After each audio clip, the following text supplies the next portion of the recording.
Good morning. It's 40 degrees, beautiful day, totally expected for mid-April in Western New York.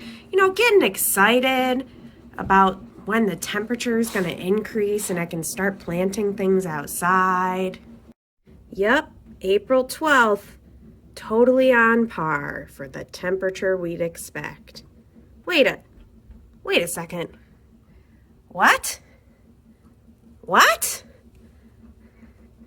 May? Are you sure? So here we are. It's May 12th, and there was frost on the ground this morning. What are you gonna do? Absolutely nothing. So while all of my plans have been a little bit pushed back because of the weather, there are still things that I can do to work on my garden today. So just wanted to go over with you what that is. If you're wondering where I get the inspiration from my garden from, I'm modeling my garden after the Back to Eden gardening method. It's something that I learned about through Justin Rhodes through his Great American Farm Tour. He takes his family on a tour of all these farms throughout America. It's beautiful, awesome programming to check out. He visits a farmer named Paul Gauci, who basically uses wood chips as a heavy mulch in his garden and has done so for years. He has an orchard and he has a very large garden, and basically he swears by it. So certain things that we like about the wood chips are that they are a natural weed blocker, which is great. Nobody likes to pick weeds, and who wants them pulling nutrients from your soil? You want all those nutrients to go into your vegetables. Another thing is that they're going to just break down over time and add to your soil. So while it does take a really long time for them to break down, they're also still helping with water retention and blocking weeds from happening and things like that. So you're not growing in the wood chips themselves, you're growing in the soil underneath, but you're using the wood chips as a very heavy mulch. So one reason that I wanted to try this gardening method is because I am fairly young and I plan to have a garden for a really long time. So I think that this is a really great sustainable way for me to see in 10 years, what does my topsoil level look like in the wood chipped area versus the non-wood chipped area? Because everything is just starting from grass lawn. I can do a pretty great comparison between one to another. Paul Gauci claims that his topsoil level is much, much higher than a natural succession would cause a topsoil level to be, and he never ever has to add any type of fertilizer or anything like that. So another YouTuber that I follow that does this gardening method is James Prigioni, the gardening channel with James Prigioni. He is awesome as well. I've learned so much from him. He does the Back to Eden gardening method as well, so he was just another inspiration for me. So wood chips on the ground to serve those couple purposes that we talked about, and then we're going to look to more permaculture values for structuring the garden. And what I mean by that is, in permaculture you want to have all these different levels working for you at the same time. Just like, again, we're going back into the woods, we're looking in the forest, what does nature look like? There are trees, there are bushes, there are vines, there are above the ground vegetables, there are below the ground vegetables, or plants if you like to say. So we're going to model our garden after that. Most people would say, don't plant something underneath a tree. What are you thinking? That's crazy. But, there are shade-loving plants that can go under a tree and produce for you, and they could be nitrogen fixing as well. And then you could have a symbiotic relationship between that tree and that plant that you're planting underneath it. And even though it might not grow as big as if it was, in a sunnier area or maybe even a less shaded area, you're still going to have two things working for you at the same time. And that's basically what the whole idea of permaculture is. Have as many pieces working together, meshing together, and just try and create a system as similar to nature, because nature is perfect. Nature has been doing this for a really, really long time, and Mother Nature knows what she's doing. So, you'll see that even though it's cold outside today, everything in nature is still going to prevail. There's still going to be food.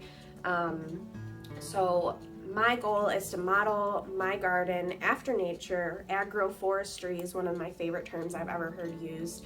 And just see down the line, does this work? Does this not work? And, you know, the proof is in the pudding. Look at James Prigione's garden and look at Paul Gauchi's gardens. They're absolutely beautiful. So why not start now to build something for my future? Even if I have to, you know, add in a little bit of compost and fertilizer here and there, the upkeep is going to be significantly lower than doing a traditional style garden. So after this year, we're never going to be tilling our garden. We're just going to continue to add the wood chips and things like that, but I shouldn't really have to add in a whole lot of other nutrients. It should just become its own system that works on its own. It once was said that in permaculture, every year your garden should be getting easier. You know, you shouldn't have to be putting more and more and more work into it every year. So hopefully this will give you an insight into why I'm doing things the way that I'm doing. I know that a lot of people don't like the Back to Eden gardening, but I figure why not experiment with it and see what happens, you know? I always say that I have zero expectations and I just don't expect anything to grow, and if they do, it's awesome, and if they don't, I just start over again next year. So I'm gonna add a time lapse of me moving some mulch in case that's something that you're interested in. So enjoy that, and I hope that everybody is staying safe and healthy out there, and have a wonderful day. Diggity, diggity, diggity, let's go mulching. Chicken boots, check.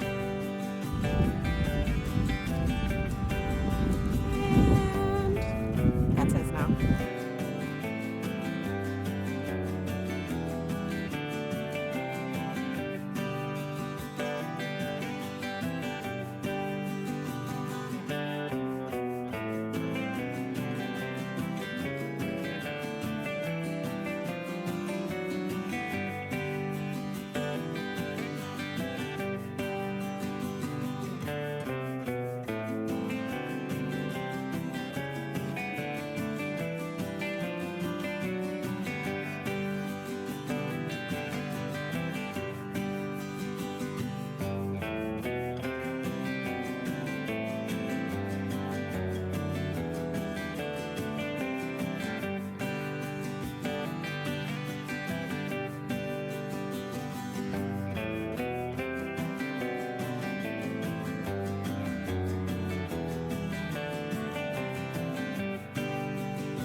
Cooper thinks this is for him.